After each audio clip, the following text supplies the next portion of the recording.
It's my feel-good breakfast show. As we all know, 1 in 8 women will develop breast cancer over the course of her lifetime. But the biggest challenge is often how to deal with it when it comes, both psychologically and emotionally.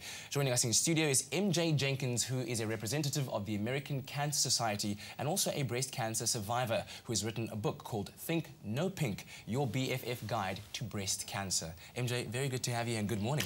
Good morning, South Africa. I'm so glad to be here from the States and to thank you for having me. I'm so happy to be alive. Oh, I love your spirit already. But let's talk a little bit more about your book, ThinkNoPink, the reason why you decided to write this book.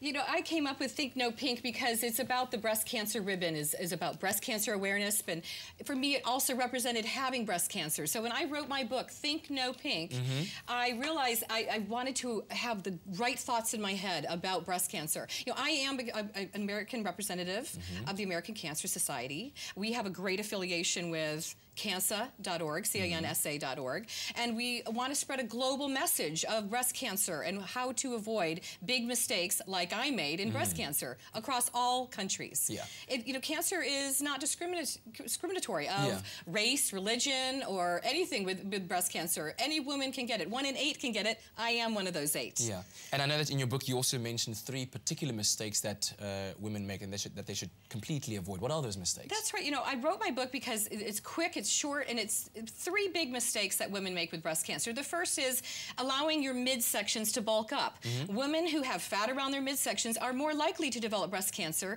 than women who lead fit and healthy lifestyles.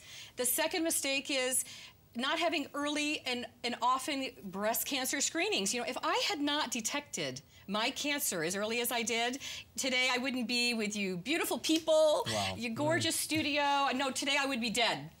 And the third mistake is eating cancer-causing foods. Women should avoid cancer-causing foods at all costs. It not only causes you to, bulk up in your midsection, but, avoid things like maize for breakfast. Skip the pop and have yogurt and fruit and fresh vegetables.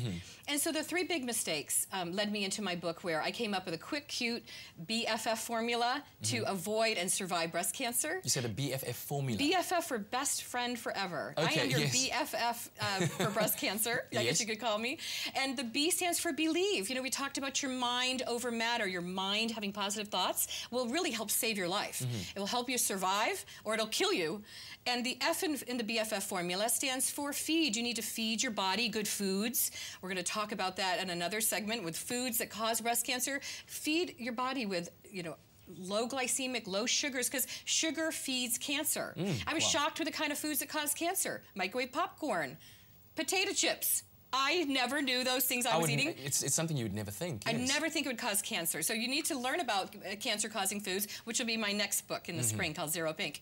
Now, I also think on the BFF formula, the big last one for F is freedom. You have the freedom to recreate your life, to redesign your life the way you want it. And I did that with breast cancer. I became a breast cancer coach for women. I stepped up my volunteering with the American Cancer Society and what I could do. And women can do that locally here with cansa.org. Yeah, and I think a lot of the time maybe that's the part that people struggle with, the freedom to know that you actually have the choice to choose what you want your life to be like. So when it came to you, the diagnosis, when did you realize that I have the freedom to do this and actually made the choice? I know exactly that day that I had the freedom in my head was when I was diagnosed with breast cancer at my mammogram. Luckily, I went early for my mammogram screening on a yearly basis. I only missed it by a few months, and in that few months, my cancer went from 0 to 90, I call it, because that's how fast you can go on a normal road, right?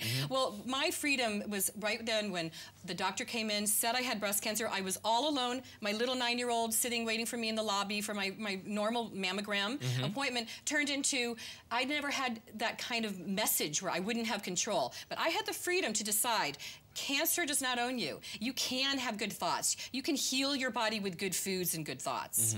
And that's when I decided right then and there, I had the freedom to recreate myself, completely change my career, and bring the message globally to women worldwide. To think no pink. There we go. Think no pink. And I would love you to go to my website, ThinkNoPink.com. Thank you very much. I think that is a very, very inspiring message indeed that I think a lot of our viewers will take home with them. And for more details, of course, if you'd like to find out about MJ's book, ThinkNoPink, visit our Facebook page. That's Expresso Morning Show, SABC3.